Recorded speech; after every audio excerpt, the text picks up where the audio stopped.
How to find the license agreement for the installed version of Windows. When you install Windows, you are shown the Windows license agreement that provides all the legal language about what you can and cannot do with Windows and the responsibilities of Microsoft.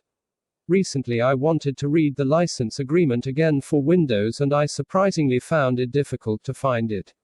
With that said, I put together this guide to show how you can find the license agreements for all editions of your currently installed Windows version and read it.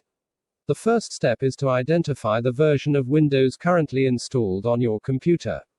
If you already know what version of Windows you are using, you can skip here. Otherwise, in Windows 7 and Windows 8, you can left-click on the Start menu, then right-click on Computer, and then select Properties. For Windows 10, right-click on the Start menu and then left-click on the System option.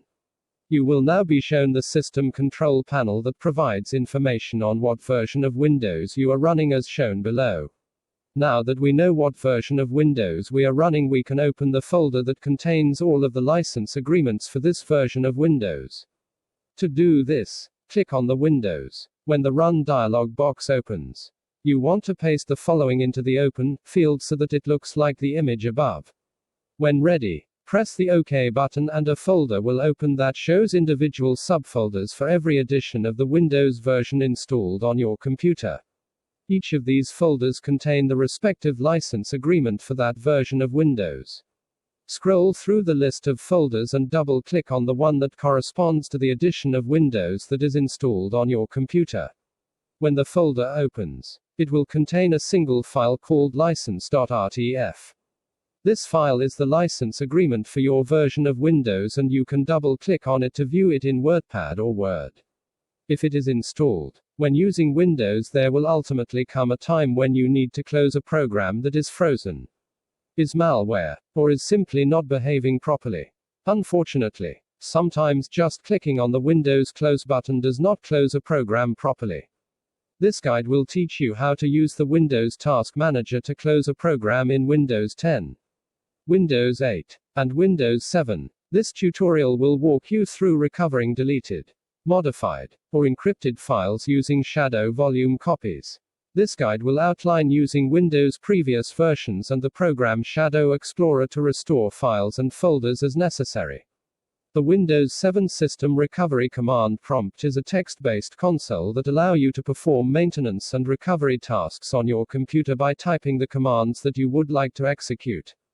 These commands allow you to perform a wide variety of tasks such as replace infected files, delete infections, repair boot-up configurations for your hard drive, resize hard drive partitions, as well as Windows 7 hides certain files so that they are not able to be seen when you exploring the files on your computer. The files it hides are typically Windows 7 system files that if tampered with could cause problems with the proper operation of the computer. It is possible, though, for a user or piece of software to make a file hidden by enabling the hidden attribute in a particular file or many spyware, hijackers, and dialers are installed in Internet Explorer through a Microsoft program called ActiveX. These ActiveX programs are downloaded when you go to certain websites and then they are run on your computer. These programs can do a variety of things such as provide legitimate services like games or file viewers.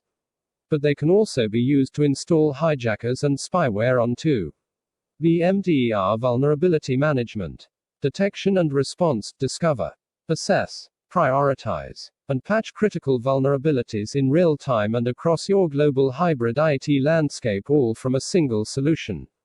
Text source: bleepingcomputer.com